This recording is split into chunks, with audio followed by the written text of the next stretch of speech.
انسان تو انسان رہا۔ اللہ کے محبوب علیہ السلام نے ارشاد فرمایا، اکرموا امتکم النخلہ، اپنی پھپھی کھجور کی عزت کیا کرو، چونکہ یہ حضرت آدم علیہ السلام کے خمیر سے بچی ہوئی مٹی سے بنائی گئی ہے، اس لیے رشتے میں تمہاری یہ پھپھی لگتی ہے۔ تو انسان کے ساتھ کھجور کا یہ تعلق اس بنیاد پر اس کی تعظیم کرنے کا اور اس کے احترام کو ملحوظ رکھنے کا حکم دیا گیا۔ بلکہ ایک حدیث میں حضور نے مومن کو مشابہت دی کھجور سے، ارشاد فرمایا کہ مومن کس درخت کے مشابہ ہے کہ جو پھل بھی ہمیشہ دے اور اس کے پتے بھی نہ جھڑے۔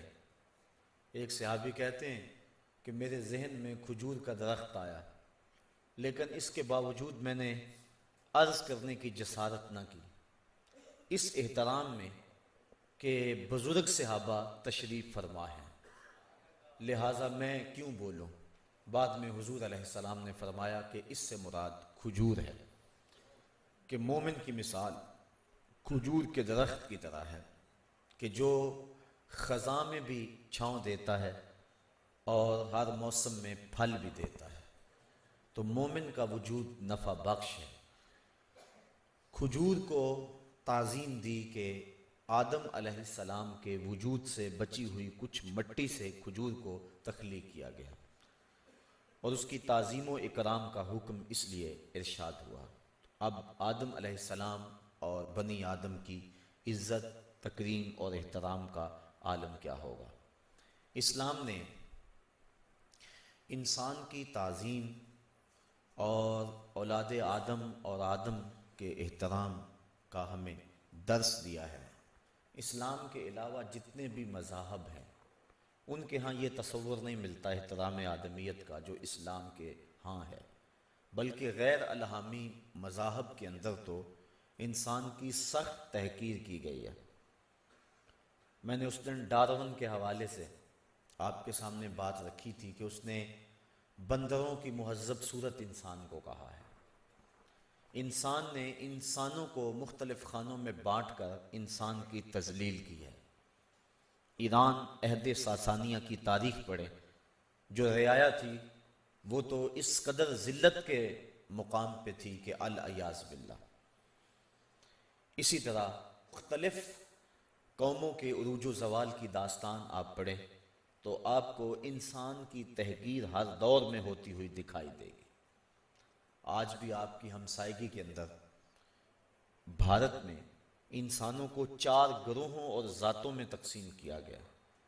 اس میں جو اچھوت ہیں وہ اس قدر گرے ہوئے ہیں کہ انہیں کسی قسم کے کوئی حقوق حاصل نہیں ہیں، حتیٰ کہ وہ اپنے مذہب کی کتاب کی تلاوت بھی نہیں کر سکتے اور اپنے مذہب کی تعلیم کو سن بھی نہیں سکتے۔ اور ان کے مذہب میں یہ بات لکھی ہے کہ اگر شودر کتاب کو پڑھتا ہوا پایا جائے تو اس کی زبان کاٹ دو، اور اگر وہ اپنے مذہب کی تعلیم کو سنتا ہوا پایا جائے تو اس کے کانوں کے اندر سیسا پگھلا کے ڈال دو۔ اس کو یہ حق بھی ان کا مذہب نہیں دیتا کہ وہ اپنے مذہب کی باتیں ہی سن لے۔ اس طرح دنیا کے دیگر مذاہب کے اندر بھی ایسا ہوا۔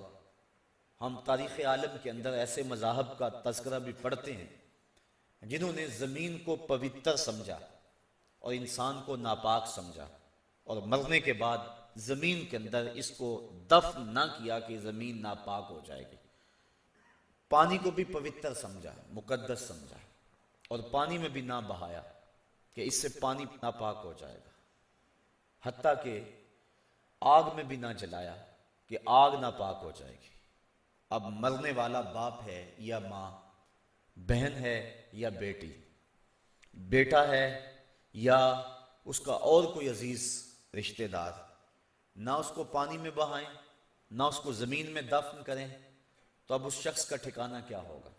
گھر میں تو رکھ نہیں سکتے، تو وہ یوں کرتے کہ اس کی لاش کو باہر جنگلوں میں درختوں کے ساتھ باندھ آتے، حتیٰ کہ مردہ خور جانور اس کے جسم کی بوٹیاں نوچ کے لے جاتے اور اس طرح انسان کی تحقیر ہوتی۔ مصر کی تہذیب کا یہ حصہ تھا کہ انہوں نے انسانوں کو مختلف گروہوں میں بانٹا ہوا تھا۔ غلام کی تو کوئی زندگی نہیں تھی۔ جب فوت ہوتا تو اس کے لیے تدفین کے ضابطے الگ تھے۔ اس کو عام قبر میں دفن نہ کیا جاتا، بلکہ کسی عالی نصب پہاڑ کی گہری غار اس کے لیے منتخب کی جاتی۔ اس کے اندر اس کے لیے سونے کی مرصع کرسی رکھی جاتی، مختلف غذائیں بھی اس کے لیے اس غار میں رکھی جاتی، اور ظلم یہ ہوتا کہ چند زندہ مرد اور عورتیں اس کی خدمت کے لیے اس غار میں رکھے جاتے اور دیوار چن دی جاتی۔ ان لوگوں کا دم کس طرح گھٹ گھٹ کے مرتا ہوگا، اس کا ذرا تصور کیجئے۔ کچھ عرصہ قبل مصر میں کھدائی کے دوران سونے کی کرسیاں اور انسانی ڈھانچے مختلف پہاڑوں سے برآمد ہوئے اور تاریخ کی اس بات پر مہر تصدیق لگ گئی۔ تو انسان کو انسان نے ہی ذلت کا شکار کیا ہے۔ اللہ نے تو انسان کے سر پہ کرامت کا تاج رکھ کے پوری کائنات میں سب سے معتبر ہستی حضرت انسان کو بنایا ہے۔ احترام آدمیت کی تعلیم ہمارے مذہب نے ہمیں دی اور ہمیں اس بات کی تاکید کی کہ جو انسان ہے اس کو حرمت حاصل ہے۔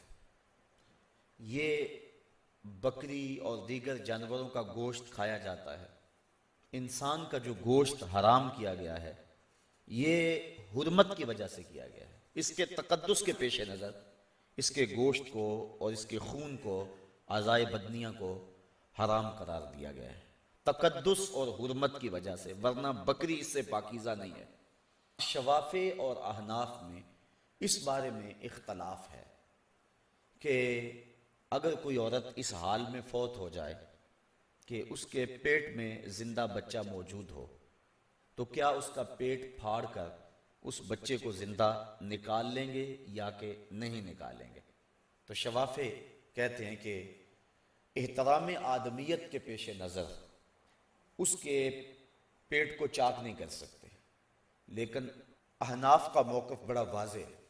وہ کہتے ہیں کہ مرنے والا بھی عزت کے قابل ہے، لیکن جو زندہ انسان ہے اس کی تکریم اس سے زیادہ ہے، لہٰذا اس کا پیٹ چاک کر کے اس بچے کو زندہ بچانے کی کوشش کی جائے گی۔ امام طحاوی جن کی معرکۃ الآراء کتاب شرح معانی الآثار حدیث کی بڑی نامور کتاب ہے، تو امام طحاوی کا واقعہ ہی ایسا ہوا۔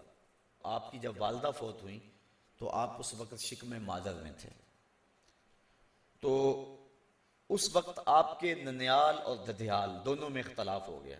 ایک حنفی تھے، دوسرے شافعی تھے۔ بعض نے کہا کہ ان کو یوں ہی دفن کر دیا جائے، لیکن دوسروں نے کہا کہ نہیں، اس بچے کی زندگی بچائی جائے۔ تو احناف کے طریقے کے مطابق امام طحاوی کی والدہ کا پیٹ چاک کیا گیا اور امام طحاوی برآمد ہوئے۔ پھر وہ پڑھے۔ ان کے ننیال احناف تھے، لیکن ددیال جو تھے وہ شوافع تھے۔ تو شافعی مذہب کے مطابق ہی انہوں نے تعلیم حاصل کی، لیکن پھر کچھ عرصہ گزرنے کے بعد جب انہوں نے تحقیقات کی اور کتب کو دقت نظر امعان نگاہ سے دیکھا، تو انہوں نے کہا کہ جو مسلک حنفی ہے وہ زیادہ بہتر اور درست ہے اور حقیقت اور فطرت کے زیادہ قریب ہے۔ تو انہوں نے اس مسلک کو چھوڑ کر احناف کے مسلک کو اختیار کر لیا، ان دلائل سے متاثر ہو کر۔ لیکن یہ بڑے لطیفے کی بات ہے کہ کسی نے امام طحاوی سے پوچھا کہ تم نے مسلک شافعی کیوں چھوڑا اور مسلک امام ابو حنیفہ کیوں اختیار کیا؟ تو امام طحاوی فرمانے لگے کہ مسلک شافعی تو میرے دنیا پر آنے کے لیے ہی راضی نہیں تھا، تو ہمارے دین نے ہمیں یوں انسان کی تکریم اور عزت سکھائی ہے اور اس بات کی ہمیں تعلیم دی۔ اللہ کے محبوب علیہ السلام تشریف فرما تھے کہ حضرت سعد قبیلہ انصار کے سردار تشریف فرما ہوئے، تو آقا کریم علیہ السلام نے اس مجلس میں موجود صحابہ سے فرمایا قوموا الی سیدکم، یہ تمہارا سردار ہے، اس کا اٹھ کر استقبال کرو۔ تو یہ احترام آدمیت کی وہ مثال ہے جو حضور نے خود قائم فرمائی۔ لیکن دوسری طرف کوئی شخص کسی سے یہ توقع نہ رکھے کہ وہ میرے لیے کھڑا ہو۔ وہ دوسری جگہ پہ فرمایا کہ جو شخص یہ چاہتا ہے کہ میرے لیے لوگ احتراماً اٹھ کے کھڑے ہوں، وہ اپنا ٹھکانہ جہنم میں تلاش کرے۔ حضور علیہ السلام ایک دن تشریف فرما تھے تو ایک جنازہ آیا، تو آقا کریم علیہ السلام نے صحابہ کو فرمایا اذا رأیتم الجنازہ فقوموا، جب تم کسی جنازے کو دیکھو تو اس کے لیے اٹھ کے استقبال کے لیے کھڑے ہو جاؤ۔ اور آقا کریم علیہ السلام اٹھ کے اس جنازے کے استقبال کے لیے کھڑے ہو گئے۔ تو جو صحابہ تشریف فرما تھے ان میں سے کسی نے عرض کی حضور یہ جنازہ تو ایک یہودی کا ہے، یعنی یہ کسی مسلمان کا جنازہ نہیں ہے بلکہ یہ کسی یہودی کا جنازہ ہے۔ تو حضور علیہ السلام نے فرمایا الیست نفسا، کیا وہ جان نہیں ہے؟ تو انسان زندہ ہو تو تب بھی اس کی تعظیم، اور جب وہ فوت ہو جائے تو پھر بھی اس کا احترام ملحوظ رکھا جائے۔ انسان کے اعضائے بدنیاں، یہ ناخن تراشتا ہے، یہ بال اترواتا ہے، اس کو یوں ہی نہیں پھینک دینا چاہیے جس طرح کہ آج کل ہمارے یہ مروج ہے۔ یہ ادب کی جگہ ہیں، اور انسان کے عضو بدن ان کو سنبھال لینا چاہیے اور ان کو دفن کرنا چاہیے یا پانی میں بہانا چاہیے۔ یہ تعظیم ہے انسان کی کہ اس کے بدن کا کوئی عضو وہ بھی نہ رلے، اس کا احترام گو اس سے الگ ہو گیا، کٹ گیا ہے، اس کے اندر جان باقی نہیں رہی ہے۔ لیکن ہماری شریعت نے ہمیں اس بات کا درس دیا ہے کہ تم اس کی بھی تعظیم کرو، اس کی بھی عزت کرو۔ اور ہمارے فقہاء نے یہ مسئلہ اور جزیہ بیان فرمایا سور الآدمی طاہر ولو کان کافر، آدمی کا جوتا پاک ہے چاہے وہ کافر کیوں نہ ہو، اس کے کفر کی نجاست اپنی جگہ، لیکن بحیثیت انسان اس کا یہ احترام ہے کہ اس کا جوتا پاک ہے، ناپاک نہیں ہے۔ اسلام سے قبل جس عورت کو حیض آتا اس کے برتن الگ کر دیتے، اور آقا کریم علیہ السلام نے فرمایا لیست الحیض فی یدہا، اس کے ہاتھ میں حیض تو نہیں رکھا ہوا، اور اس کو بھی تعظیم دی، بلکہ جنبی کا پسینہ پاک ہے۔ امام بخاری نے باقاعدہ باب باندھا اس پہ، اگر کوئی شخص جنابت سے ہے اور اس کو پسینہ آ گیا، پسینے کے قطرے گرے تو وہ قطرے ناپاک نہیں ہوں گے۔ یہ حرمت ہے انسان کی، انسان کی عزت ہے کہ اس کا پسینہ بھی پاک، اس کا جوتا بھی پاک۔ اور میرے اور آپ کے آقا و مولا نے اس بات کی ہمیں تعلیم دی ہے کہ ایک دوسرے کے جوتا کھانے کے اندر شفا رکھی گئی۔ سور المومن فیہ شفاء، مومن کے جوتے میں بھی شفا ہے۔ آج ہم اپنی زندگی کے اندر اپنے برتن الگ الگ رکھتے ہیں اور باہم اکٹھے بیٹھ کر کھانے میں آر محسوس کرتے ہیں، اصل ہم احترام آدمیت سے واقف نہیں ہے۔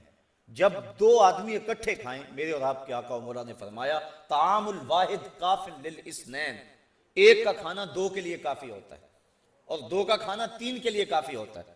جب وہ اکٹھے بیٹھ کے کھائیں اللہ اس کھانے کے اندر برکت ڈال دیتا ہے جو مل کر کھایا جائے۔ حضرت ابو ہریرہ رضی اللہ تعالی عنہ فرماتے ہیں کہ مجھے سخت بھوک لگی اور حال یہ تھا کہ برداشت نہیں ہو رہی تھی، میں مسجد نبوی کے ایک ایسے زاویے پر جا کے بیٹھ گیا جہاں لوگوں کا گزر ہوتا تھا۔ میرا خیال یہ تھا کہ میں زبان سے سوال نہ کروں، جب انسان مجبور ہو جائے اور بھوک کے ہاتھوں مرنے لگے بقدر ضرورت سوال کر لینے کی اجازت ہے، لیکن اگر ایسی بات نہیں ہے تو پھر سوال کرنے کی شریعت نے ممانعت کی ہے۔ یہ انسان کی عزت کے خلاف ہے کہ وہ کسی کے آگے ہاتھ پھیلائے۔ بلکہ امام راضی لکھتے ہیں کہ جتنی بھی مخلوقات ہیں، سب مخلوقات جب کھانا کھاتی ہیں، جب وہ کوئی چیز کھاتی ہیں تو وہ اپنے منہ کو اس کھانے کی طرف لے جاتی ہیں۔ جو جانور پنجوں سے بھی کھاتے ہیں وہ بھی پنجوں کو پکڑ کے اپنے منہ کے قریب نہیں لاتے، بلکہ پنجوں میں پکڑ کے توڑتے اور منہ کو پھر اس سمت لے جاتے ہیں۔ اس کائنات میں صرف انسان ایسا ہے کہ جو لقمے کو اٹھا کے منہ کی طرف لاتا ہے، اس کو کھانے کی طرف نہیں جانا پڑتا، کھانے کو اس کی سمت آنا پڑتا ہے۔ یہ اللہ نے انسان کی صورت ہی ایسی بنائی ہے اور اس کی حیت ہی ایسی بنائی ہے کہ اس کی عزت میں فرق نہ آئے، تو پھر کیوں کر جائز ہوا کہ وہ اپنے لیے سوال کرے؟ ہاں لیکن فمن اضطر، جب اضطرار کی حالت ہو جائے، مر رہا ہو، تو پھر اس وقت جائز ہے۔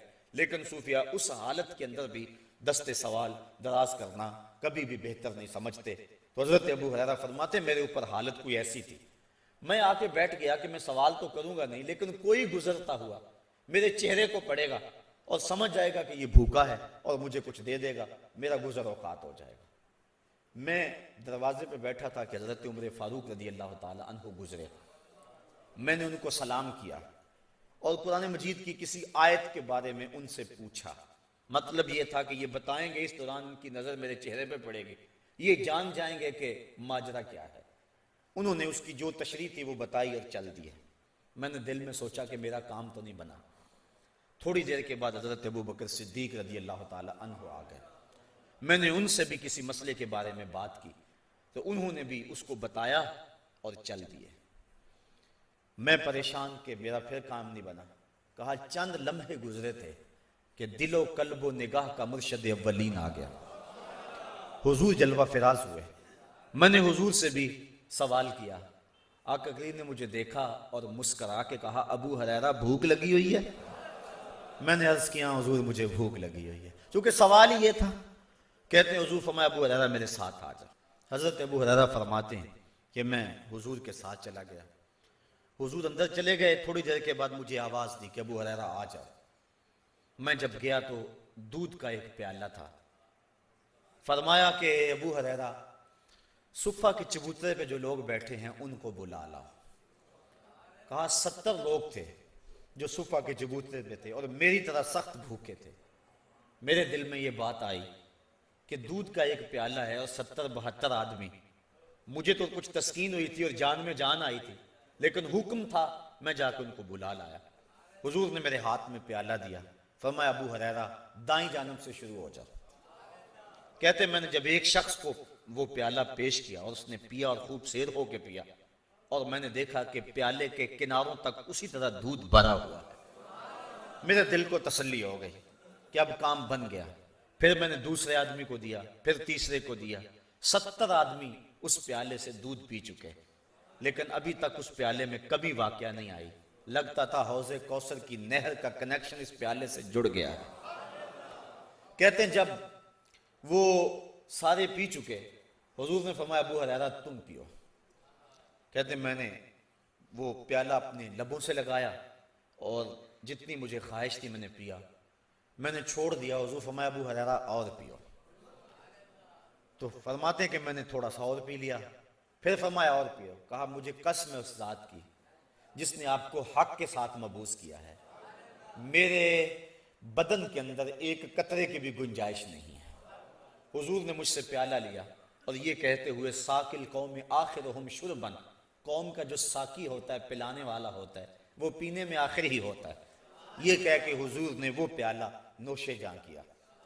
70-72 آدمی ایک پیالہ دودھ کا پی گئے۔ اعلیٰ حضرت فرماتے ہیں ہاں جناب ابو ہریرہ کیسا تھا وہ جام شیر جس سے 70 صاحبوں کا دودھ سے منہ بھر گیا۔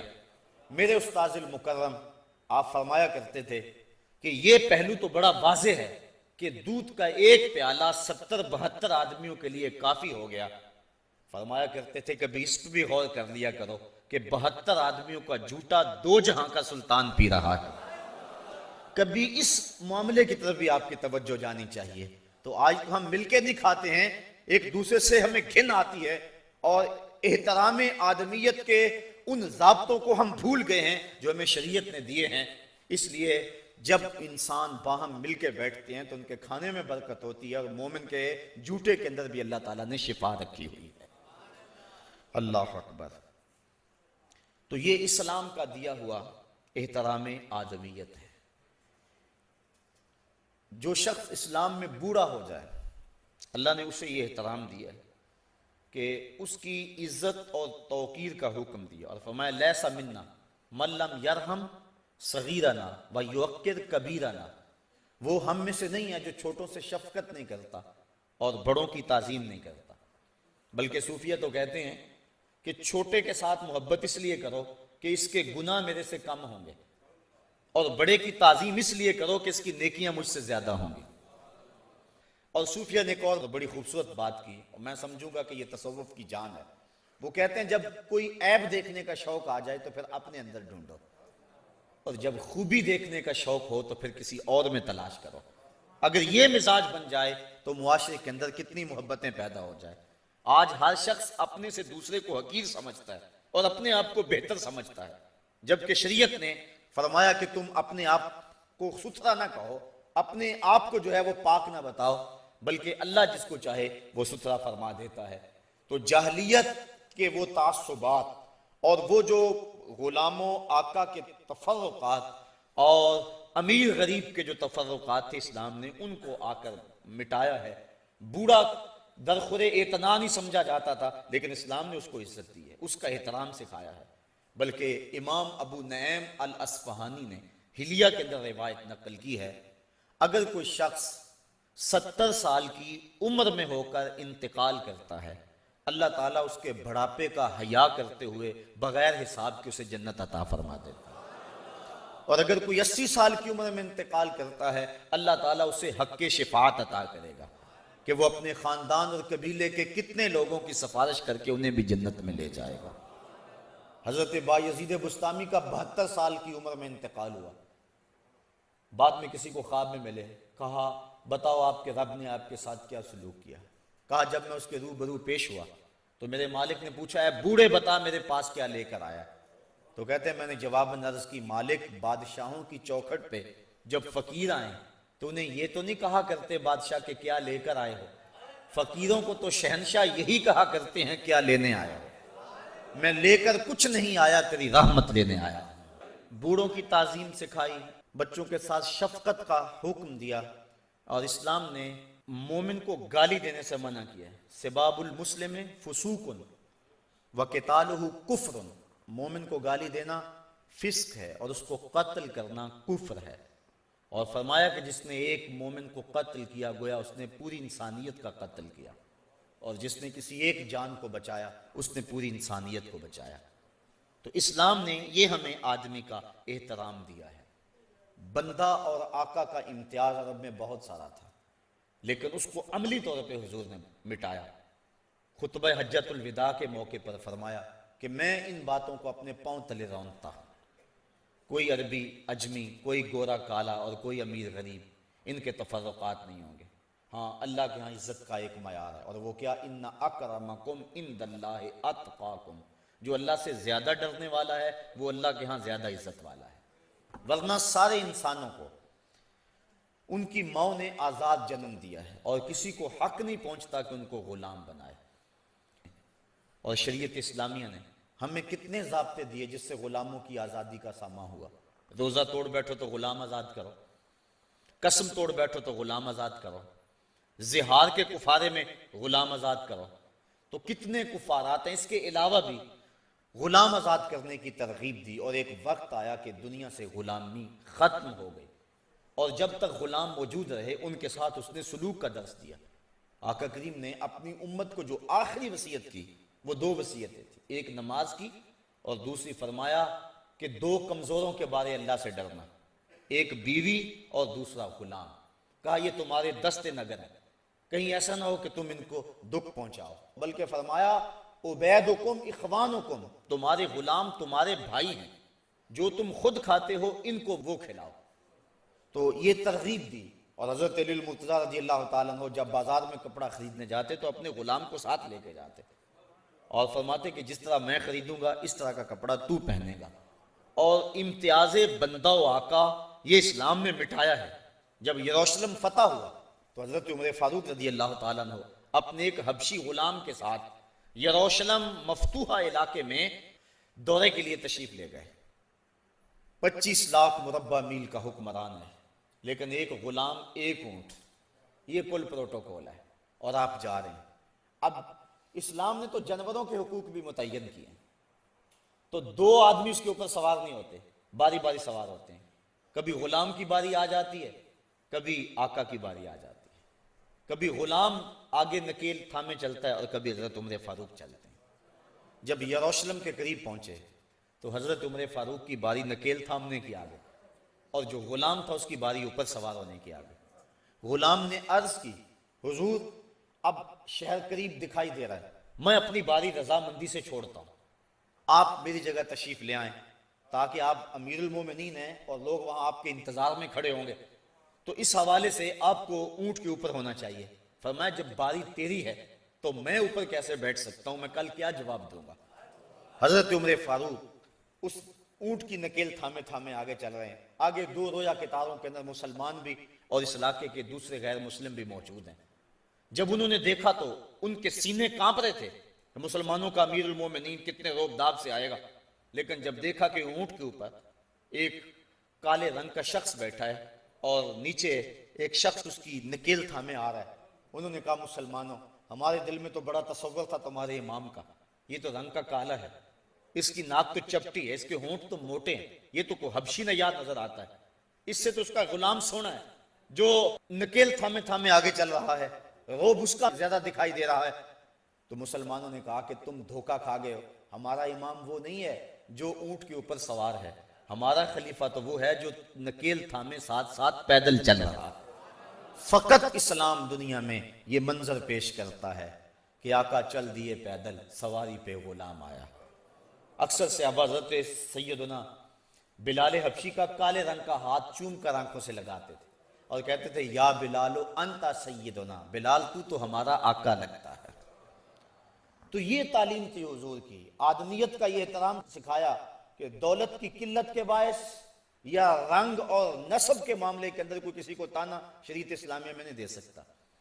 یہ ہمارے معاشرے کے اندر آج بھی جو چودھری کمی کا تصور موجود ہے، یہ بالکل باطل تصور ہے۔ اسلام نے اس کی نفی کی ہے اور اس تفاخر کو توڑا ہے، اور حضور نے پاؤں تلے اس تفاخر کو روندا ہے کہ کسی کو کسی پر کوئی فضیلت نہیں، فضیلت کا معیار صرف تقوی ہے۔ ان اکرمکم عند اللہ اتقاکم۔ بلکہ ایک بار ایسا ہوا کہ حضرت بلال حبشی رضی اللہ تعالیٰ عنہ حضور کی خدمت میں حاضر ہوئے، چہرہ افسردہ، حالت عجیب سی۔ حضور نے فرمایا کیا ماجرا ہے؟ عرض کی حضور آج مجھے فلاں سے ابھی نے تانا دیا کہ تو کالی ماں کا بیٹا ہے۔ دل ٹوٹ گیا۔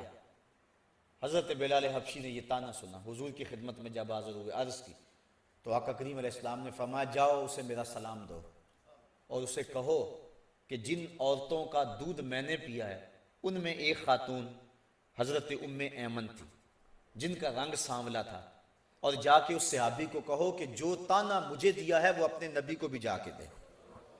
تو جب حضرت بلال حبشی نے جا کے اس کو کہا کہ حضور تجھے سلام دیتے ہیں، اور آقا کریم نے فرمایا جو تانا مجھے دیا ہے آ کے اپنے نبی کو بھی دے، تو وہ زاروں کے تار ہونے لگے اور بار بار ان سے معافی مانگتے تھے اور کہتے تھے مجھے معاف کر دو، میں نے کس زبان سے یہ بات کہہ دی۔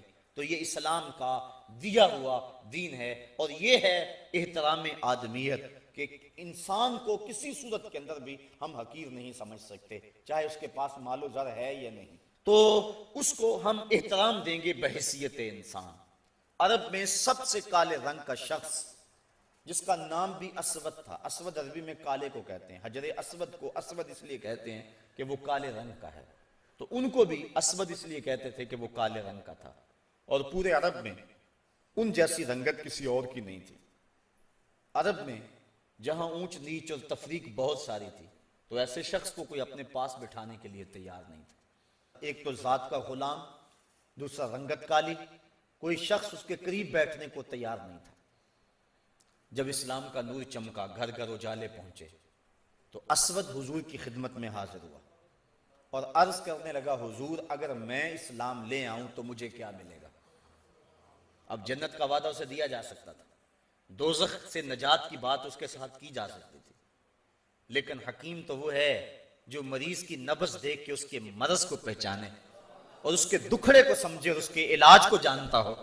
اس نے کہا حضور اگر میں اسلام لاؤں تو مجھے کیا ملے گا؟ فرمایا جو ابو بکر و عمر کو ملا ہے وہی تجھے ملے گا، جس صف میں وہ بیٹھتے ہیں اس صف میں تو بیٹھے گا۔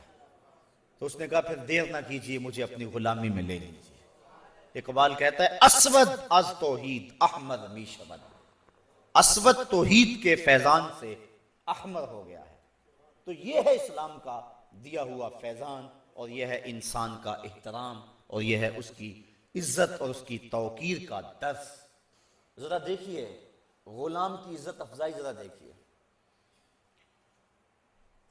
غلام کی پوزیشن اور حیثیت یہ ہے عرب میں کہ آقا کا جوتا دھوپ سے اٹھا کر چھاؤں میں رکھتا ہے تو آقا کوڑے برساتا ہے کہ تو نے مجھے پوچھا کیوں نہیں، صرف اس بات پہ۔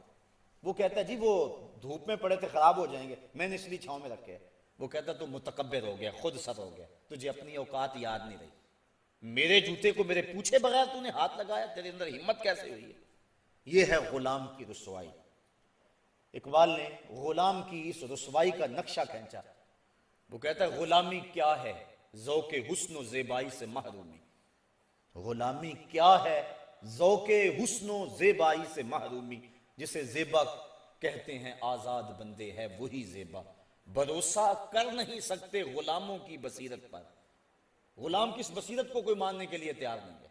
بھروسہ کر نہیں سکتے غلاموں کی بصیرت پر کہ دنیا میں فقط مردان حر کی آنکھ ہے بینا۔ پھر آگے ذرا اقبال کا تیور دیکھیے، حالات کیسے بدلتے ہیں۔ وہ کہتا ہے وہ دانائے سبل ختم الرسل مولائے کل، جس نے غبار راہ کو بخشا فروغ وادی سینہ، نگاہ عشق و مستی میں وہی اول وہی آخر، وہی قرآن وہی فرقان وہی یاسین وہی طٰہٰ، جس نے خاک کی مٹھی کو فروغ وادی سینہ دے دیا۔ جو غلام آقا کا جوتا نہیں اٹھا سکتا تھا، اب اس غلام کی حالت بدلتی ہے، دن پھرتے ہیں، حالات تبدیل ہوتے ہیں۔ حضور معراج سے پلٹ کے آئے اور آتے ہی بلال حبشی کو بلا کر کے کہا بلال تو کون سا نیک عمل کرتا ہے، میں نے جنت میں تیرے قدموں کی آہٹ کو سنا ہے۔ کیا خیال ہے بلال فرش اٹھ کے فراز عرش پہ نہیں چلا گیا ہوگا؟ جو غلام آقا کے جوتے کو ہاتھ لگانے کا روادار نہیں ہے، اس کو دو جہاں کا سردار کہہ رہا ہے میں نے تیرے جوتوں کی آہٹ کو سنا ہے۔ تو ذرا تصور تو کریں ہیں کہ غلام کہاں سے اٹھ کے کہاں چلا گیا ہے۔ آپ تاریخ پڑھیں، فتح مکہ کے دن جب حضور مکہ میں داخل ہوئے، 10,000 کا لشکر حضور کے ساتھ تھا، بڑے بڑے قریش سرنگوں ہو گئے۔ آقا کریم کے ساتھ ایک بچہ بیٹھا تھا جو حضور کا ردیف تھا۔ ردیف کہتے ہیں سواری کے پیچھے جو بیٹھتا ہے، وہ خوشی سے اچھلتا تھا، حضور اس کو روکتے تھے، اور آقا کریم اس قدر جھکے ہوئے تھے اللہ کے حضور شکرانے میں کہ امامے کا کور اونٹنی کی کوہان کو لگ رہا تھا۔ اس حالت میں حضور جب داخل ہوئے تو اس اہم دن حضور کے ساتھ ایک بچہ حضور کے پیچھے بیٹھا تھا۔ وہ بچہ کون تھا؟ نواسہ تھا؟ تاریخ نفی میں جواب دیتی ہے۔ کسی قریشی سردار کا بیٹا ہے؟ تاریخ کا جواب نفی میں ہے۔ کسی انصاری سردار کا بیٹا ہے؟ تاریخ کا جواب نفی میں ہے۔ تو پھر وہ کون تھا؟ وہ حضور کے منہ بولے بیٹے اور غلام حضرت زید بن حارثہ کا بیٹا حضرت اسامہ بن زید رضی اللہ تعالی عنہ۔ فتح مکہ کے دن اس اہم موقع پہ اپنے ساتھ جس کو بٹھایا وہ کون تھا؟ وہ غلام زادہ تھا، اور دنیا کو بتایا کہ محمد عربی کی فتح غلاموں کو عزت دیتی ہے اور ان کی کامیابی اور ان کی کامرانی کا دن ہے۔ ایک غلام کو یوں عزت دی، دوسرے کو کعبے کی چھت پہ چڑھا دیا، کہا بلال اذان پڑھو۔ پھر اتنی عزت آقا نے دی تو پھر بلال کے اذان کا انداز بھی تو وکھرا ہی ہوگا نا۔ اقبال کہتا ہے اذان ازل سے تیرے عشق کا ترانہ بنی، نماز تو اس کی دید کا ایک بہانہ بنی، ادائے دید سراپا نیاز تھی تیری، کسی کو دیکھتے رہنا نماز تھی تیری۔ حضرت بلال حبشی کعبہ کی چھت پہ ہیں اور حضور علیہ السلام طواف میں ہیں۔ جب انسان اذان دینے لگتا ہے تو اس کا رخ کدھر ہوتا ہے؟ کعبے کی طرف۔ مؤذن کی بڑی شان ہے شریعت میں، کیونکہ وہ تمہیں نماز کے لیے بلاتا ہے۔ یار مؤذن تو مؤذن رہا۔ ایک حدیث میں آتا ہے لا تسبوا الدیک لأنہ یوقظ للصلاۃ، کہا مرغے کو گالی نہ دیا کرو، یہ تمہیں صبح نماز کے لیے اٹھاتا ہے۔ جو نماز کے لیے صبح مرغ آواز لگائے تو وہ بھی محبوب بن جائے، اور فرمایا اس کو بھی کبھی گالی نہ دینا، تو جو پھر تمہیں نماز کے لیے بلائے اس مؤذن کا عالم کیا ہوگا اور اس کی شان کیا ہوگی۔ اور پھر جس مؤذن کو یہ شرف حاصل ہے کہ اس نے حضور کو سامنے دیکھ کر اذانیں پڑھی ہیں، اور حضور سامنے ہوتے تھے تو کہتا تھا اشہد ان محمد رسول اللہ، تو اس کی شان اور اس کی عظمت کا عالم کیا ہوگا۔ تو اذان جب دیں تو رخ کرتے ہیں قبلے کی طرف، اور جو کعبہ کے اندر چلا جائے وہ تو جدھر رخ کرے گا قبلہ ہے، جو حتیم میں چلا جائے جدھر رخ کرے گا قبلہ ہے، جو کعبۃ اللہ کی چھت پہ چڑھ جائے وہ تو جدھر رخ کرے گا قبلہ ہے۔ اب وہ رخ کدھر کرے گا؟ جدھر مرضی کر لے قبلہ ہوگا۔ حضرت بلال حبشی جدھر بھی رخ کر کے اذان دے دیتے ادھر ہی قبلہ ہوتا، لیکن حضور طواف کر رہے ہیں اور بلال حبشی نے اذان شروع کی اور جدھر جدھر حضور جا رہے ہیں وہ رخ ادھر ادھر موڑتے چلے جا رہے ہیں۔ اس سے ہمیں دین کی سمجھ آ گئی۔ اور اقبال کہتا بمصطفیٰ برساں خیشرا کہ دین ہماؤس، اگر باؤ نہ رسیدی تمام بو لہبیز، سارا دین تو نام ہی محمد عربی کا ہے۔ حضور تک پہنچ گئے تو خدا تک پہنچ گئے، ورنہ کوئی اور راستہ بخدا خدا کا یہی ہے در، نہیں اور کوئی مفر مکر، جو وہاں ہو یہیں آ کے ہو، جو یہاں نہیں وہ وہاں نہیں، وہی لا مکان کے مکی ہوئے، سر عرش تخت نشیں ہوئے، وہ نبی ہیں جس کے ہیں یہ مکان، وہ خدا ہے جس کا مکان نہیں۔ اللہ تعالیٰ جل شانہ کی ذات پر ہمارا تیقن ہے، باوجود کہ وہ عقل و خیال، فہم و خرد کے دائروں سے برا ہے۔ اکبر الہ آبادی نے کہا تھا تو دل میں تو آتا ہے سمجھ میں نہیں آتا، میں جان گیا بس تیری پہچان یہی ہے۔ ایک ایسی ہستی جس کا عقل بھی تعاقب نہیں کر سکتی، خرد کی حدود سے وہ ورا ہے، فہم و ادراک سے وہ بالا ہے، قوت سامعہ، قوت باصرہ، قوت ذائقہ، قوت شامہ، قوت لامسہ، ان سب کی حدود سے وہ ورا ہے۔ لیکن اس کے باوجود بھی اتنا یقین کہ بعض صوفیہ کہتے ہیں ہمیں اپنے ہونے کا وہ یقین نہیں ہے جو اس کے ہونے کا یقین ہے۔ تو اتنا یقین، اتنا پختہ اذعان کیسے پیدا ہوا؟ تو پہلی بات یہ ذہن نشین کریں کہ کسی چیز کے وجود کو تسلیم کرنے کے لیے صرف آنکھ سے دیکھنا ہی شرط نہیں ہے کہ کسی چیز کا وجود متحقق ہو کہ ہم اس کو آنکھ سے دیکھیں۔ بہت ساری چیزیں ایسی ہیں کہ آنکھ نہیں بھی دیکھتی، ان کے وجود کو ہم تسلیم کرتے ہیں۔ میں گفتگو کر رہا ہوں، اگر کوئی مجھے نہیں بھی دیکھ رہا تو اسے یہ احساس ہو رہا ہے کہ کوئی گفتگو کر رہا ہے، اور اگر وہ میری آواز سے، میرے لہجے سے شناسا ہے تو اسے یہ یقین ہے کہ کون گفتگو کر رہا ہے۔ تو لازمی نہیں ہے کہ کسی چیز کے وجود کو تسلیم کرنے کے لیے اس کا ادراک قوت باصرہ سے ہی ہو۔ مجھے اچھی طرح یاد ہے کہ میں ابھی علوم دینیہ سے فارغ ہوا تھا کہ ایک دہریے سے میری گفتگو ہوئی، اور وہ ایک بڑی پختہ سی بات اپنے حساب سے لے کر کے آیا، اور اس کا خیال تھا کہ میں نے اس کو نیچا دکھا دینا اس سے۔ وہ کہنے لگا کہ اللہ تعالیٰ کی ذات موجود ہے۔ میں نے پورے وثوق سے کہا کہ ہاں، اس کی ذات صرف موجود ہی نہیں بلکہ اس کی ہستی واجب الوجود ہے۔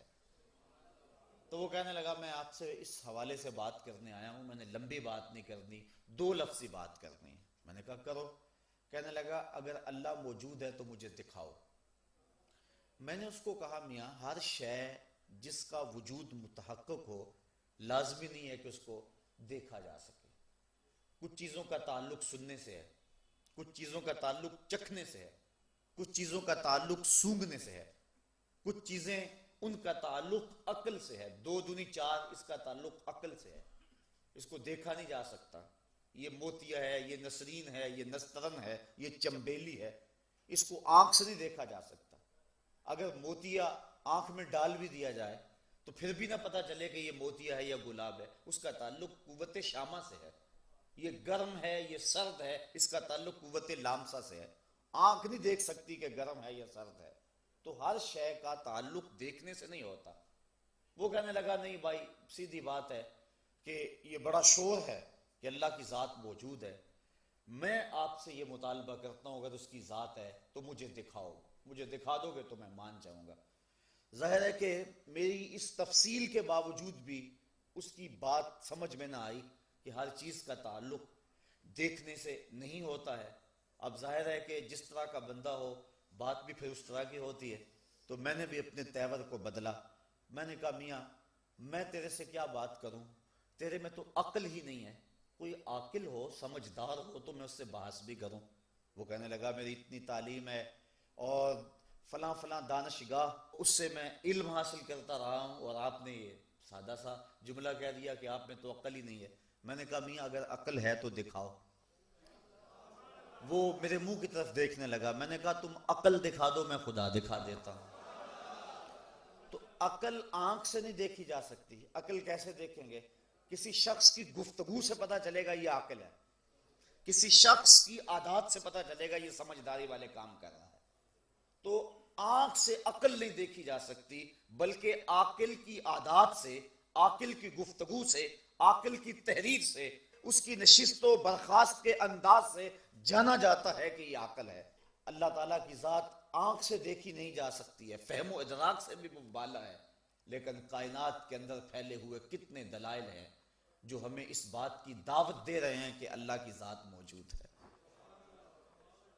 عاقل تو اس بات کا انکار کر ہی نہیں سکتا. اللہ تعالیٰ نے قرآن مجید میں یہاں ارشاد فرمایا، جو آیت میں نے آپ کے سامنے پڑھی، کیف تکفرون باللہ، بھلا تم اللہ کے منکر کیسے ہو سکتے ہو، وکنتم امواتا، جبکہ تم خود مردہ تھے، فاحیاکم، اس نے تمہیں زندگی بخشی، ثم یمیتکم، پھر تمہیں موت دے گا، ثم یحییکم، پھر تمہیں زندگی دے گا، ثم الیہ ترجعون، اور پھر تم نے پلٹ کے اس کے حضور ہی جانا ہے. تو تم کیسے انکار کر سکتے ہو؟ تمہارا تو وجود ہی نہیں تھا، تمہارا تو تشخص ہی نہیں تھا، تمہاری تو ذات بھی نہیں تھی. هل اتی علی الانسان حین من الدہر لم یکن شیئا مذکورا، اس کا تو ذکر تک نہیں تھا انسان کا، پھر اس کو عدم سے وجود کس نے بخشا؟ اس کو رنگ اور روشنی کس نے دی؟ اس کو عقل و خرد کا چراغ کس نے عطا کیا؟ اس کو فہم و ادراک کا نور کس نے دیا؟ اس کو دو آنکھیں، دو کان اور ناک کس نے دی؟ اور اس کو بازوؤں میں طاقت کس نے ڈال دی؟ ذرا غور تو کرے، یہ تو تھا ہی نہیں، اس کو وجود کس نے بخشا؟ ایک گندے قطرے سے اس کو کیا خوبصورت شکل دے دی گئی. ذرا اپنے طرف غور کر لے، اپنی ذات کی طرف غور کر لے تو رب کا انکار نہیں کر سکتا. کیف تکفرون باللہ، تم اس کا انکار کیسے کر سکتے ہو؟ ذرا تم دیکھو کہ تم خود ہی نہیں تھے، پھر ذرا اپنے انفس کے اندر دیکھو کہ اس نے تمہیں کیا کچھ عطا فرمایا ہے، اور تمہارے اندر اس کے قدرت کے کیا کیا کرشمے ہیں. تمہیں باہر جانے کی ضرورت نہیں ہے، اپنے من میں ہی جھانک لو. فرمایا وفی انفسکم افلا تبصرون، ذرا اپنے من میں جھانک کر کے دیکھو نا، تمہاری ذات کے اندر ہی تو اس کی ہستی کے دلائل موجود ہیں، تمہاری ذات کے اندر ہی تو اس کے وجود کو تسلیم کرنے کی کتنی دلیلیں موجود ہیں، جن کی طرف تم غور کرو اور تدبر کرو تو تم انکار نہیں کر سکتے ہو. اب بات لمبی ہو جائے گی.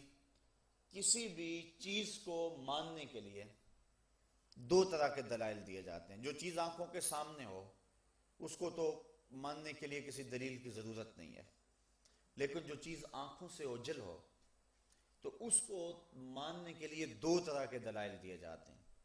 ایک استدلال منطقی اور دوسرا قانون شہادت.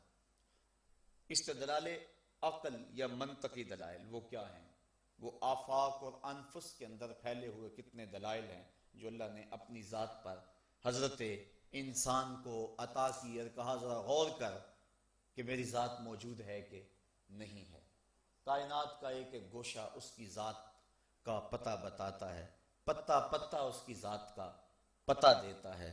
اللہ تعالیٰ نے قرآن مجید میں کتنے مقامات پر اپنی ہستی کے دلائل دیے کہ ذرا غور کرو، اس کائنات کے اندر دیکھو اور تفکر اور تدبر کرو کہ یہ کائنات یوں ہی تو مارز وجود میں نہیں آ گئی، بلکہ اس کا کوئی صانع، اس کا کوئی بنانے والا موجود ہے. اور ایک بڑی سادی سی دلیل، اللہ الذی رفع السماوات بغیر عمد ترونها ثم استوى علی العرش وسخر الشمس والقمر. فرمایا کہ اللہ وہ ہے جس نے آسمانوں کو بلند کیا بغیر عمد، بغیر کسی ستون کے، ترونها، تم دیکھ رہے ہو اس بات کو. دنیا کے سارے معمار اکٹھے ہو جائیں، ایک فٹ کی ٹائل بغیر کسی سپورٹ کے کھڑی نہیں کر سکتے، کہ کر سکتے ہیں، لیکن اتنا بڑا آسمان اور ایک ستون بھی نہیں ہے. اور کہا کہ ذرا بار بار دیکھو اس کی طرف. سورۃ الملک کا ابتدائیہ پڑھیے. فرمایا بار بار دیکھو اور پھر نظر دوبارہ اٹھا کے دیکھو. تمہیں خالق کی تخلیق میں کوئی کجی نظر آتی ہے؟ کوئی کمی نظر آتی ہے؟ کہیں کوئی پھٹن نظر آئی تمہیں؟ کہیں کوئی نقص نظر آیا؟ کہیں کوئی ناہمواری نظر آئی، کہا نظر کو پھر دوبارہ اٹھاؤ اور پھر دیکھو کہ تمہارے رب نے یہ کیسی صورت تراشی ہے، اور اتنا بڑا آسمان بغیر ستونوں کے کھڑا ہے، یہ رب کی تخلیق کا شاہکار نہیں ہے تو اور کیا ہے؟ تو یہ کائنات خود بخود تو نہیں بن گئی ہے، اس کا کوئی بنانے والا تو موجود ہے۔ ہیچ چیزیں خود بخود چیزیں نشد، ہیچ آہن خود بخود تیغے نشد۔ ملا رومی علیہ رحمہ فرماتے ہیں کہ کوئی چیز خود بخود چیز نہیں بنتی، اور کوئی لوہا خود بخود تلوار نہیں بنتا۔ تو کوئی سانے موجود ہے جو لوہے کو تلوار کا روپ دینے والا ہے۔ نیوٹن جس نے کش ثقل کا نظریہ دریافت کیا، بڑا نامور سائنسدان ہے، لیکن یہ اللہ کے وجود کا منکر نہیں تھا، بلکہ کوئی بھی عاقل وجود باری کا منکر نہیں ہو سکتا۔ حکیم نیٹشے کے بارے میں اقبال نے کہا تھا، قلب او مومن دماغش کافر است، اس کا دل مومن تھا لیکن اس کا دماغ کافر ہو گیا۔ لیکن صوفیہ فرماتے ہیں کہ یہ صرف حکیم نیٹشے کی کہانی نہیں ہے، بلکہ ہر شخص کا دل مومن ہوتا ہے۔ یہ الگ بات ہے کہ غفلت کے پردے پڑے رہیں اور اس کی آنکھوں سے وہ پردے نہ ہٹیں اور وہ وجود باری کا اقرار نہ کرے۔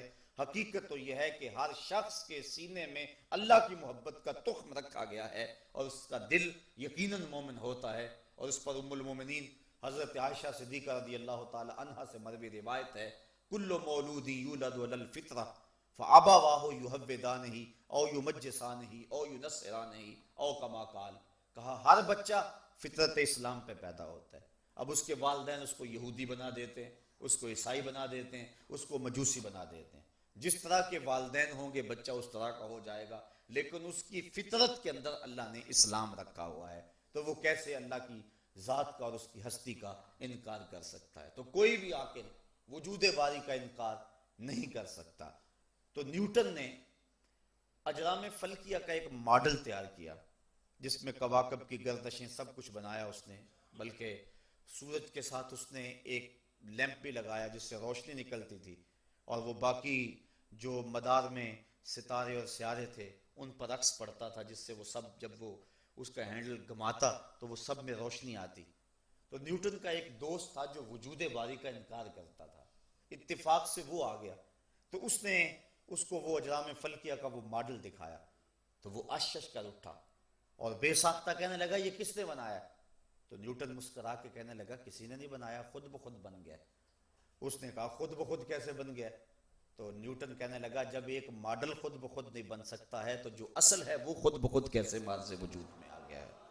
تو جب اس کا کوئی سانے موجود ہے تو پھر اس کا بھی کوئی سانے موجود ہے۔ اور کہتے ہیں کہ نیوٹن کا وہ دوست جو تھا اس بات کو سن کر توحید پر ایمان لے آیا تھا، اس نے وجود باری کا اقرار کر دیا تھا کہ واقعہ کوئی جو ہے وہ موجود ہے جو کائنات کے نظام کو چلا رہا ہے، اور اگر اللہ تعالیٰ کی ذات موجود نہ ہو تو یہ کائنات کا نظم و نسق برقرار نہ رہ سکے۔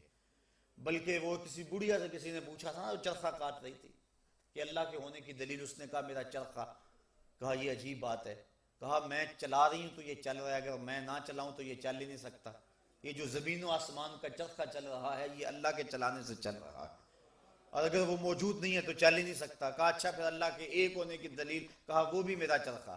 کہا وہ کیسے؟ کہا میں ایک ہوں تو ایک سمت پہ چلا رہی ہوں، ایک ڈگر پہ چلا رہی ہوں، اگر دو عورتیں ہوتی، ایک کہتی کہ میں نے ادھر چلانا ہے، میں کہتی میں نے ادھر چلانا ہے، درمیان میں چرخہ ٹوٹ جاتا۔ اگر دو خدا ہوتے، ایک کہتا میں نے سورج مشرق سے طلوع کرنا ہے، دوسرا کہتا میں نے مغرب سے طلوع کرنا ہے، اگر ایک دوسرے کی مان لیتا تو ماتحت ہو جاتا، جو ماتحت ہوتا وہ خدا نہ ہوتا، اور اگر نہ مانتے تو جھگڑا بن جاتا، تو وہ مشرق سے نکالتا وہ مغرب سے نکالتا، درمیان میں آ کے چرخہ ٹوٹ جاتا۔ تو میرا چرخہ اس بات کی دلیل ہے کہ اللہ دو نہیں ہے، اللہ ایک ہے۔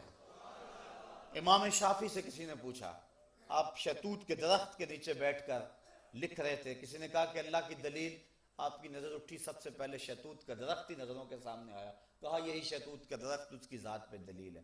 کہا یہ کیا بات ہوئی جو چیز سامنے آئی اس کو دلیل ٹھہرا دیا؟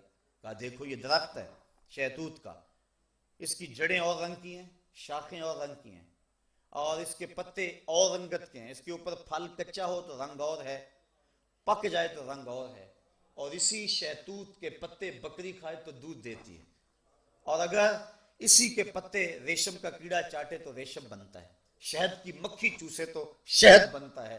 میٹیریل ایک ہے، نتائج کئی ہیں، یہ اللہ کے ہونے کی دلیل نہیں ہے تو اور کیا ہے؟ تو کائنات کے اندر کتنے دلائل آفاق و انفس کے اندر پھیلے ہوئے جو اس کی ذات کا پتہ دیتے ہیں۔ اللہ تعالیٰ ارشاد فرماتا افلا ينظرون الى الابل كيف خلقت والى السماء كيف رفعت والى الجبال كيف نصبت والى الارض كيف سطحت، فرمایا یہ دیکھتے کیوں نہیں اونٹ کو کہ ہم نے اس کو کیسے تخلیق کیا، اتنا بڑا جانور چھوٹا سا بچہ بھی لے کے جا رہا ہے، اور پھر یہ اونٹ مہینوں تک پانی نہ بھی پیے پھر بھی گزر اوقات کرتا ہے، اور ریسرچ کی گئی ہے کوئی اس کے اندر اضافی پانی سٹور کرنے والی چیز بھی نہیں ہے۔ ہاں اس نتیجے پہ لوگ پہنچے ہیں کہ 2 اضافی حدودیں ہیں اس کے اندر جو سلنڈر کا کام دیتی ہیں، اور ہوا سے آکسیجن اور ہائیڈروجن کو جو ہے وہ سٹور کر دیتی ہے، اور پانی کا کلیہ H2O، جو ہائیڈروجن 2 درجے اور آکسیجن 1 درجہ، جب ان دونوں کو آپس میں جوڑتے ہیں تو پانی بن جاتا ہے۔ تو یہ اس مقدار سے اندر ہی اندر کیمیائی عمل کرتا ہے اور جس سے پانی بن جاتا ہے، اور یہ کئی مہینے بغیر پانی کے چلتا ہے، اور پھر کتنا بوجھ اٹھاتا ہے۔ پھر جانور مختلف طرح کے ہیں، کچھ سواری کے کام آتے ہیں، کچھ دودھ دیتے ہیں، اور کچھ اور جو ہے ان سے کچھ جمال اور حسن جن سے ٹپکتا ہے اور ہم ان کو دیکھتے ہیں، لیکن اونٹ میں یہ ساری خصوصیتیں جو ہے وہ ہیں، وہ دودھ بھی دیتا ہے، وہ سامان بھی اٹھاتا ہے، اور وہ سواری کے کام بھی آتا ہے، اور باقی سواریوں پر خود بیٹھنا پڑتا ہے اور جو ہے چھلانگ لگا کے، لیکن یہ اپنے سوار کے لیے خود نیچے بیٹھ جاتا ہے۔ تو ایک اونٹ کے اندر کتنا کچھ رکھا ہوا ہے۔ اللہ تعالیٰ فرماتا ہے افلا ينظرون الى الابل كيف خلقت، ذرا اس اونٹ کو دیکھ لیں، یہ اس کی قدرت کا شاہکار نہیں ہے؟ وَإِلَى السَّمَاءِ كَيْفَ رُفِعَتْ، اور آسمان کو دیکھیں کہ اس کو کیسا بلند کر دیا گیا، کہ ایک جو ہے وہ ستون بھی نہیں ہے لیکن اس کے باوجود کھڑا، صدیوں سے کھڑا ہے۔ اللہ اکبر۔ وَإِلَى الْأَرْضِ كَيْفَ سُطِحَتْ، زمین کو دیکھو کہ یہ کس طرح پھیلا دی گئی ہے، پہاڑوں کو دیکھو کہ یہ کس طرح میخوں کی صورت میں زمین کی چھاتی میں گاڑ دیے گئے ہیں۔ اگر ان چیزوں کی طرف انسان غور کرے، کہیں فرمایا کہ دیکھو اس نے سائے کو کیسے پھیلا دیا، کیف مد الظل، یہ کیسے سائے ہیں، بالکل سایہ تھا اب روشنی پھیل رہی ہے، اور پھر سایہ نہ جانے کہاں غائب ہو جائے گا، سمٹ جائے گا، لیکن پھر آہستہ آہستہ سورج جب غروب کی طرف مائل ہوگا تو سائے پھیلتے چلے جائیں گے۔ کہا ذرا ان پہ غور کرو، یہ اللہ کے ہونے کی دلیل نہیں ہے تو اور کیا ہے؟ اور سورہ یاسین کے اندر اللہ تعالیٰ نے فرمایا وہ اللہ جس نے تمہارے لیے سبز درخت سے آگ نکالی۔ مرغ اور افار یہ 2 درخت ہیں جو جنگلوں میں پائے جاتے ہیں، بالخصوص عرب میں۔ جب ان کی شاخ توڑیں تو پانی کے قطرے ٹپکتے ہیں، اتنے تر ہوتے ہیں، لیکن جب دونوں شاخوں کو آپس میں ٹکراتے ہیں تو آگ نکلتی ہے۔ تو پانی سے آگ کیسے نکلتی ہے؟ کوئی ہے نہ جو پانی سے بھی آگ نکال رہا، اس لیے اس کی ذات پہ دلیل ہے۔ ایک اور دلیل ارشاد فرمائی، اللہ اکبر، وما يستوي البحران هذا عذب فرات سائغ شرابه وهذا ملح اجاج، کہ اس نے 2 دریا جاری کیے، یہ سخت کڑوا ہے، یہ سخت میٹھا ہے، اور کڑوا میٹھا نہیں ہوتا، میٹھا کڑوا نہیں ہوتا، درمیان کے اندر کوئی آڑ بھی نہیں ہے۔ سمندر کے اندر پانی کی روئیں چلتی ہیں، چاند جو ہے وہ جوبن پہ ہوتا ہے، تو جو سمندر کے اندر جو مد و جزر ہے جس کو ہم جوار بھاٹا کہتے ہیں وہ بھی پورے عروج پہ ہوتا ہے۔ یہ چاند کشش ڈالتا ہے۔ میں رات ہی تجزیہ پڑھ رہا تھا چاند اور مد و جزر کے حوالے سے کہ وہ مخصوص ایک فاصلہ اللہ تعالیٰ نے رکھا ہوا ہے، اور اگر اس سے نیچے چاند آ جائے تو اس قدر زوردار مد و جزر پیدا ہو کہ زمین پر کوئی پہاڑ بھی باقی نہ رہے، ایسا پانی ٹکرا جائے، اور قیامت کے دن جب یہ نظام ٹوٹے گا تو ایسے ہی ہوگا۔ تو وہ جوار بھاٹا، وہ مد و جزر جو اس کی کشش سے جو ہے وہ پانی کے اندر ہوتا ہے اور پانی کی لہریں بلند ہوتی ہیں۔ اچھا مجھے کہنے دیجئے رک کے، اگر یہ چاند سمندر میں جوار بھاٹا پیدا کر سکتا ہے تو آمنہ کا چاند دلوں میں جوار بھاٹا پیدا نہیں کر سکتا ہے؟ تو وہ سمندر کے اندر پھر اس سے پانی کی روئیں بنتی ہیں، اور سمندر کے اندر پانی چلتا ہے، تو ان کے اندر 2 روؤں کا اللہ تعالیٰ نے خصوصیت کے ساتھ تذکرہ کیا جو اب تحقیق اور ریسرچ کے بعد وہ دریافت بھی ہو چکی ہیں، آب شور اور آب شیری کے نام سے۔ اور سمندر میں 2 پانی کی روئیں چلتی ہیں اور میلوں تک اکٹھی چلتی ہیں، اور دونوں کے درمیان کوئی دیوار پہاڑ بھی نہیں ہے، جاتی بھی کٹھی ہیں، پانی کے اندر پانی چل رہا ہے، اور اللہ تعالیٰ فرما رہا ہے اللہ اکبر ھذا عذب فرات سائغ شرابہ، یہ سخت میٹھا ہے اور اس کے پینے سے تسکین ہوتی ہے اور یہ حلق سے آرام سے اتر جاتا ہے، وھذا ملح اجاج، اور یہ دوسری جو ساتھ رو بہ رہی ہے یہ سخت کڑوی ہے، اور کڑوی اس کی کڑواہٹ میں کمی نہیں آتی ہے، یہ میٹھی ساتھ چل رہی ہے، اور اس کڑواہٹ سے میٹھی کی مٹھاس میں کمی نہیں آتی ہے۔ جبکہ دنیا کا کوئی شخص مجھے ایسا دکھاؤ کہ ایک ہی برتن میں دو طرح کے پانی ڈال لو اور پھر ان کو الگ الگ کر کے تو دکھاؤ، لیکن سمندر میں سخت کڑوی رو بھی چل رہی ہے اور سخت میٹھی رو بھی چل رہی ہے، درمیان کے اندر پردہ نہیں ہے، کڑوی کڑوی رہتی ہے، میٹھی میٹھی رہتی ہے، کڑوی کو اللہ میٹھا نہیں ہونے دیتا اور میٹھی کو اللہ کڑوا نہیں ہونے دیتا۔ کہا یہ کون ہے اس کے سوا جو ان کو روکے ہوئے ہے؟ تو کہا وہ وہی رب ہے جس نے سمندر کے اندر دو روؤں کو جاری کیا ہوا ہے۔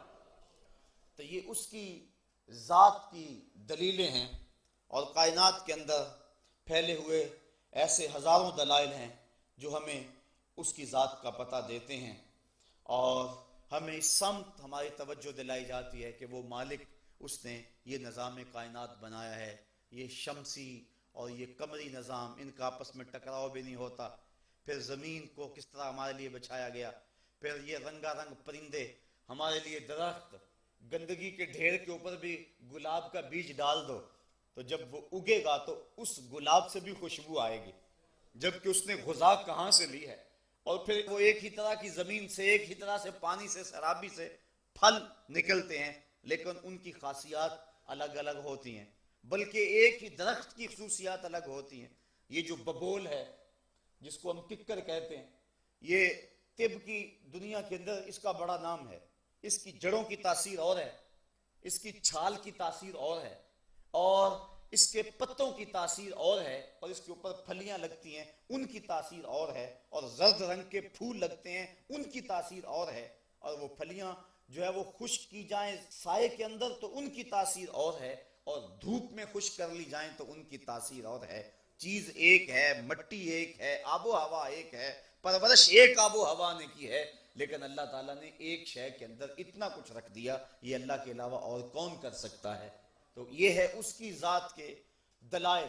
عقلی طور پہ انسان اس بات پر قائل ہو جاتا ہے کہ کوئی ایسی ذات موجود ہے جس نے اس کائنات کے نظم و نسق کو چلایا ہوا ہے، لیکن دوسری بات، کسی کے وجود کو ماننے کے لیے صرف عقلی دلائل ہی کافی نہیں ہوتے، قانون شہادت یہ ایک اہم ذریعہ ہے کسی کے وجود کو تسلیم کرنے کا، اور میں ان جملوں پہ آپ سے توجہ چاہوں گا۔ اللہ کی ذات پر سینکڑوں نہیں لاکھوں کروڑوں عقلی دلائل موجود ہیں، آفاق و انفس کے اندر پھیلے ہوئے کتنے دلائل ہیں جو اس کی ذات کا پتہ دیتے ہیں، انسان باہر نہ دیکھے اپنے اندر ہی دیکھ لے۔ حضرت آدم علیہ السلام سے لے کر آج تک کروڑوں انسان ہیں، ان کی شکلوں میں مشابہت نہیں ہے، یہ نشانی انگوٹھا ہے، فنگر پرنٹ جسے کہتے ہیں، ان کے اندر مشابہت نہیں ہے۔ آدم علیہ السلام سے لے کر آج تک دیکھ لیں آپ، دو آدمیوں کے آپس کے اندر جو ہے وہ نشان انگوٹھا نہیں ملیں گے، بلکہ یہ درختوں کے جو پتوں کے اندر ریشے ہوتے ہیں، کمپیوٹر پہ تجزیہ کر لیں ان پہ، ایک درخت پہ لاکھ پتے بھی ہیں تو ہر ایک کا فرق ہوگا دوسرے سے، یہ اللہ کی تخلیق کا شاہکار ہے۔ اور اسی طرح انسان کا اندر کے نظام ہے بہت سارے، اس کا دماغی سسٹم ہے، کہتے ہیں اگر اس کا کمپیوٹر تیار کیا جائے تو نیو یارک شہر سے بڑا کمپیوٹر ایک انسان کے دماغ سے بنے، یہ اللہ نے ایک انسان کو جو ودیت کیا ہوا ہے، اور کئی سسٹم لگائے ہوئے ہیں۔ یہ یونان کا ایک بہت امیر ترین شخص تھا اوناسس، اس کا ایک سسٹم خراب ہو گیا، کیا کہ اس کے یہ جو پپوٹے تھے، یہ اپنی مرضی سے اللہ نے جو سسٹم لگایا ہوا ہے قدرتی آٹومیٹک سسٹم، ادھر سے تنکا اڑا ادھر سے آنکھ بند ہو گئی، اس کے پٹھے کام کرنا چھوڑ گئے، اب وہ اپنی مرضی سے آنکھ نہیں کھول سکتا تھا، ڈاکٹر سلوشن ٹیپ لگا دیتے اور آنکھ کھولتے اور پھر بند کر دیتے۔ کسی نے کہا کہ تیری زندگی کی سب سے بڑی آرزو، کہا کاش اپنی مرضی سے اپنی آنکھیں کھول سکوں، کہا اس کے لیے دولت لگانی پڑے تو کتنی لگائے گا، کہا ساری لگا دوں گا۔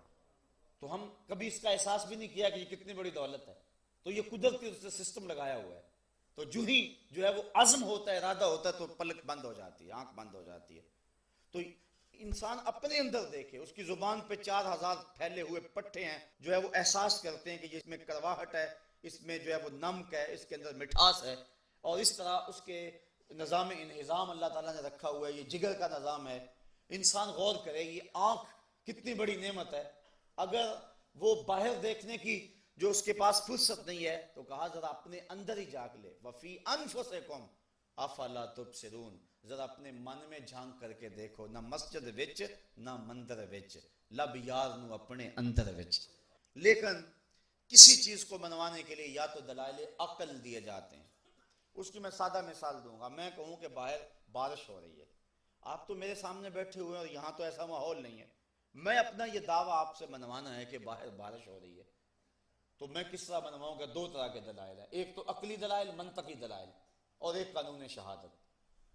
عقلی دلائل وہ جس طرح کہ میں نے یہ پیش کیے، تو میں کہوں کہ یہ دیکھو یہ شخص ابھی آیا ہے، اس کے کپڑے بھیگے ہوئے ہیں، اتنی گرمی تو نہیں ہے کہ پسینے سے بھیگ جائیں، اور پھر یہ حال میں آیا تو یہ کپڑوں سمیت ہی غسل کر کے تو نہیں آیا، تو یہ دلیل ہے اس بات کی کہ باہر بارش سے یہ بیچارہ بھیگ آیا ہے، تو بارش ہو رہی ہے۔ یہ عقلی دلیل آپ کے کسی گوشے میں آ جائے اور آپ اس کو تسلیم کر لیں اور میرے دعوے کو تسلیم کر لیں، لیکن یہ ممکن ہے کہ وہ کپڑوں سمیت غسل کر کے آیا، ایسا بھی ممکن ہے، تو جس کو میں نے عقل سے بنوایا اس کو توڑا بھی جا سکتا ہے، وہ شخص انکار کر دے کہ ایسا نہیں ہے تو بات ختم ہو جائے گی۔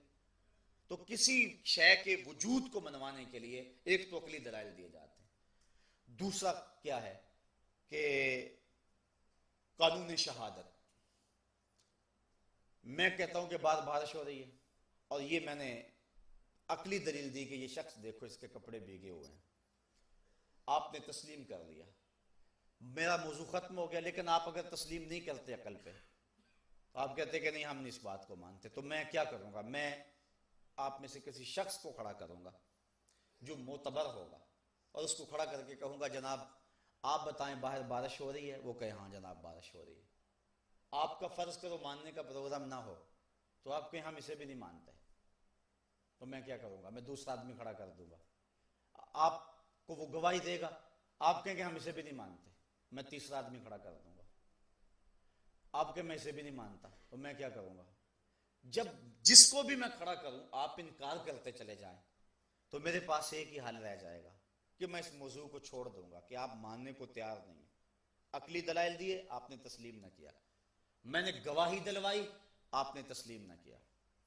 اللہ کی ذات پہ عقلی دلائل لاکھوں نہیں کروڑوں ہیں، اور گواہی کے طور پہ 1,00,000 کئی ہزار نبیوں کی گواہی اس کی ذات پہ موجود ہے، اور سارے ایک ہی بات کہہ رہے ہیں، اور اتنے لوگوں کا ایک نقطے پہ متفق ہونا منطق کی زبان کے اندر متواترات کہلاتا ہے، اور متواتر کا انکار عقل نہیں ہو سکتا ہے۔ مثال کے طور پہ اگر کوئی یہ بات کہے کہ پاکستان کے خطے میں ایک شہر ہے کراچی، تو اتنے لوگ اس بات کی گواہی دیتے ہیں کہ کوئی شخص دیکھ بھی آئے تو اس کے یقین میں اضافہ نہیں ہوگا، اس لیے کہ اتنے لوگوں کی خبر اور اتنے لوگوں کا ایک بات کہنا، اس کا انکار ہو ہی نہیں سکتا ہے، اس کو کہتے ہیں متواترات۔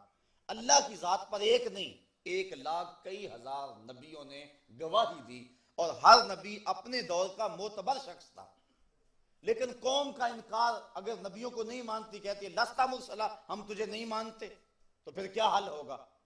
تو ذرا میں آپ کو منوانا چاہتا ہوں کہ باہر بارش ہو رہی ہے، لیکن آپ اس کا انکار کرنا چاہتے ہیں، میں 10 20 50 گواہ کھڑے کیے، انہوں نے گواہی دی لیکن آپ نے انکار کر دیا، میں سمجھوں گا آپ ماننا نہیں چاہتے، تو میرے پاس ایک ہی حل ہے، اور وہ کیا؟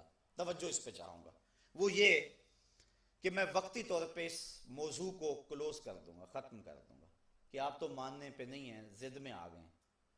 تھوڑی دیر کے بعد باتوں باتوں کے اندر میں آپ کو حاجی صاحب کے بارے میں پوچھوں کہ ان کے بارے میں آپ کی رائے کیا ہے، آپ کو بھول گئے، وہ موضوع جو ہے وہ چھوڑ دیا گیا، آپ کہیں یہ ہمارے شہر کی زینت ہے، ہمارے علاقے کا وقار ہے، ایک معتبر ہستی ہیں، آپ ان کے بارے میں بہت کچھ کہہ سکیں، میں آپ سے وہ لکھوال بھی لوں، آپ اقرار بھری بزم میں کر بھی دیں ان کے بارے میں، پھر ان کے بعد میں کہوں جناب آپ ذرا 2 لمحوں کے لیے زحمت کیجئے اور باہر دیکھ کے آئیے کہ بارش ہو رہی ہے کہ نہیں ہو رہی، یہ جائیں اور دیکھ کر کے آئیں اور پھر یہاں کھڑے ہو کے گواہی دے، اب آپ انکار کرنا چاہیں بھی تو میں تو نہیں مکرنے دوں گا آپ کو، چونکہ میں نے ایسے شخص سے گواہی دلوائی ہے کہ جس کا اقرار میں نے آپ سے پہلے لے لیا ہے۔ میں نے جس کو بھی کھڑا کیا آپ نے انکار کر دیا، میں نے جس سے بھی گواہی دلوائی آپ نے کہا نہیں مانتے ہم، تو میں نے اس بات کو مختصر کیا، چھوڑا، اور میں نے پھر ان کے بارے میں پہلے پوچھ لیا، اور جب انہوں نے گواہی دی تو پھر آپ انکار کرنا چاہیں گے تو اصولاً انکار کر نہیں سکتے، انکار کریں گے تو آپ جھوٹے کہلائیں گے، میں سچا کہلاؤں گا۔ اللہ نے ہر نبی بھیجا، قوموں نے کہا لستا مرسلا، ہم نہیں مانتے، جب تجھے نہیں مانتے تو تیرے دعوے کو کیسے مانے، تجھے نہیں مانتے تو تیرے رب کو کیسے مانے۔ کہا محبوب 40 سال تو اعلان نبوت نہیں کرنا، 40 سال تک تو نہیں بولنا، 40 سال تک ذرا یہ بولنے، میں ان کی رائے تیرے بارے میں لے لوں ان سے۔ اب انہوں نے صادق بھی کہا اور امین بھی کہا کہ نہ کہا۔ لوگ کہتے ہیں 40 سال حضور کو پتہ ہی نہیں چلا کہ میں نبی ہوں یا نہیں۔ میاں یہ تو حوصلہ ہے نبی کا کہ 40 سال بولتے نہیں۔ آج کوئی منسٹر بن جائے، کوئی ناظم بن جائے، فائرنگ کر کے جب تک پورے محلے کو بتا نہیں لیتا اتنی دیر تک اسے چین ہی نہیں آتا۔ لیکن میں قربان نہ جاؤں محمد عربی پہ کہ سر پہ ختم نبوت کا تاج سجا ہوا ہے، 40 سال تک بولتے ہی نہیں، 40 سال تک نہیں بولے ہیں، جبکہ فما کنت نبیا وآدم بین الروح والجسد، نبی تو میں اس وقت بھی تھا جب آدم علیہ السلام کا خمیر تیار ہو رہا تھا، لیکن 40 سال نہیں بولے ہیں۔ کیوں؟ اس لیے کہ اللہ کی ذات کو منوانا مقصود تھا۔ حضور بھی اگر ماں کیا ہوش میں کہہ دیتے کہ ہاں میں اللہ کا نبی ہوں تو قوم کہتے لستا مسلم، تجھے بھی نہیں مانتے، بات ختم ہو جاتی۔ یہ تو نبوت کی آخری کڑی تھی، آخری گواہی تھی، اس کے بعد اس مقدمے کا فیصلہ ہونا تھا، اس کے بعد کوئی گنجائش باقی نہیں رہنی تھی۔ اس لیے کہا محبوب 40 سال تک تو نہیں بولنا، 40 سال تک ذرا یہ بول لیں، تجھے صادق بھی کہہ لیں، امین بھی کہہ لیں۔ اچھا محبوب اپنی امانتیں بھی تیرے گھر میں رکھ لیں۔ 40 سال تک انہوں نے امین بھی کہا، صادق بھی کہا، امانتیں بھی حضور کے گھر میں رکھی۔ کہا محبوب اب اٹھ تو میری گواہی دے۔ تو محبوب فاران کی چوٹی پہ چڑھ گئے اور سناد قریش کو کھڑا کیا۔ حضور اونچی جگہ پہ کھڑے تھے۔ کہا لوگو اگر میں کہوں پہاڑ کی اس جانب سے ایک لشکر آ رہا جو تمہیں کچل دے گا تو کیا اس میری بات کو تسلیم کرو گے؟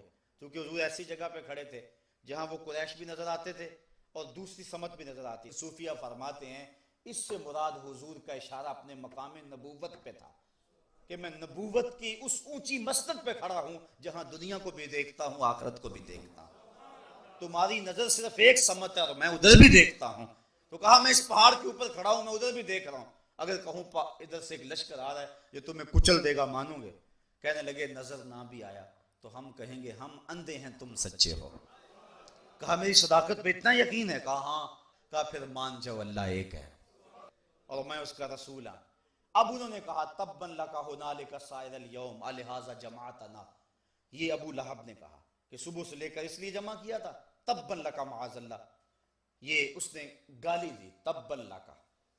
اور جب گواہ پہ بحث مکمل ہو جائے تو اس کے بعد پھر فیصلہ ہو جاتا ہے، گواہ کے اوپر بحث کا موقع دیا جاتا ہے، اور اس وقت اگر جو اعتراض کرنا ہو گواہ پہ کر لو۔ جب گواہ پہ بحث مکمل کر لی جائے اور وہ دے گواہی اور اب کوئی کہے ہم اس گواہ کو نہیں مانتے تو عدالت توہین لگاتی ہے، عدالت کہتے ہیں خبردار اب بولے تو۔ جب گواہ پہ بحث کا موقع دیا تو اس وقت کہاں گئے تھے؟ اب اگر کوئی بات کرے تو عدالت جھڑکتی ہے اور توہین عدالت لگتی ہے۔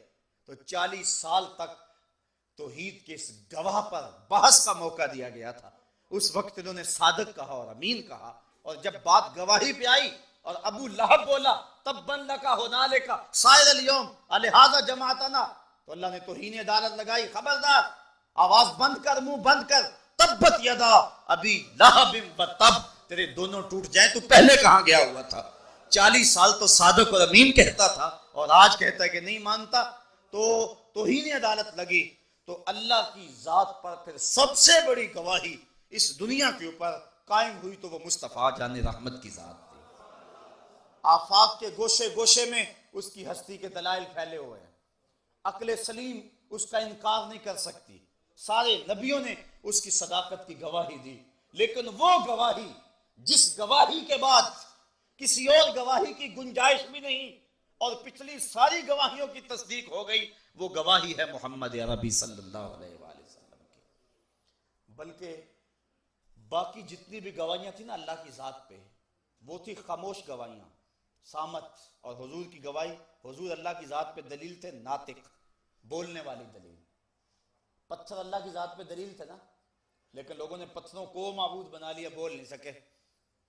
درخت اللہ کی ذات پہ دلیل تھے نا، درختوں کو لوگوں نے پوجنا شروع کر دیا، بول نہیں سکے. اور ہم تو اس کی گواہی دینے آئے، تم ہمیں پوج رہے ہو. چاند، سورج، ستارے، یہ اس کی ذات پہ دلیل تھے نا، لیکن لوگوں نے چاند کی پرستش کی، اجرام فلکیہ کی پرستش کی، سورج کی پرستش کی. لیکن انہوں نے نہیں کہا کہ ہم تو میاں اس کی گواہی دینے آئے ہیں اور تم جو ہے وہ ہمیں پوج رہے ہو. لیکن جب دلیل ناطق آ گئی تو جو گونگے تھے ان کے منہ میں بھی زبان آ گئی. درخت کو لوگ پوچھتے تھے، درخت نے کبھی نہیں کہا تھا کہ مجھے کیوں پوچھتے ہو. ادھر حضور کی انگلی اٹھی اور قدموں میں آ کے سلامی دے رہا ہے اور گواہی دے رہا ہے، رب کی بھی دے رہا ہے، اس کے رسول کی بھی دے رہا ہے. پتھر ہیں ابو جہل کی مٹھی میں، لیکن گواہی مصطفیٰ کی دے رہے ہیں. وہ لے آیا نا مٹھی میں ابو جہل، کہنے لگا آپ اگر اللہ کے سچے نبی ہیں تو بتائیں میری مٹھی میں کیا ہے. یہ تو ابو جہل بھی جانتا تھا کہ جو نبی ہوتا ہے وہ پوشیدہ چیزوں کو جانتا ہے، اس لیے اس نے کہا تھا بتائیں نا میری مٹھی میں کیا ہے. تو حضور نے مسکرا کے کہا میاں میں بتا دوں یا مٹھی میں جو ہے وہی بتا دے. اچھا مجھے یہ بتاؤ، حضور کے لیے تو وہ پتھر پوشیدہ تھے اور حضور کے لیے تو پتھر غیب تھے، لیکن ان پتھروں کے لیے حضور غیب نہیں تھے. جو رکاوٹ حضور کے راستے میں ان پتھروں پر تھی تو ان پتھروں کے راستے میں تو وہی ہاتھ کی رکاوٹ تھی. لیکن نبی کی توجہ ہوئی تو پتھروں کے اندر بھی غیب آ گیا. نبی تو پھر نبی رہا ہے نا. تو ان پتھروں نے پھر بول کر حضور کی گواہی دی کہ نہ دی. اور پھر لطف کی بات یہ ہے، پتھروں نے یہ بھی نہیں سوچا مٹھی کس کی میں ہے. پتھروں نے ہمیں سبق پڑھایا اور درس دیا، حق بات کہنی پڑے تو ابو جہل کی مٹی ہو تو وہاں بھی کہہ دیا کرو. حق بات کہنے سے جھجکا نہ کرو، جس کی مٹھی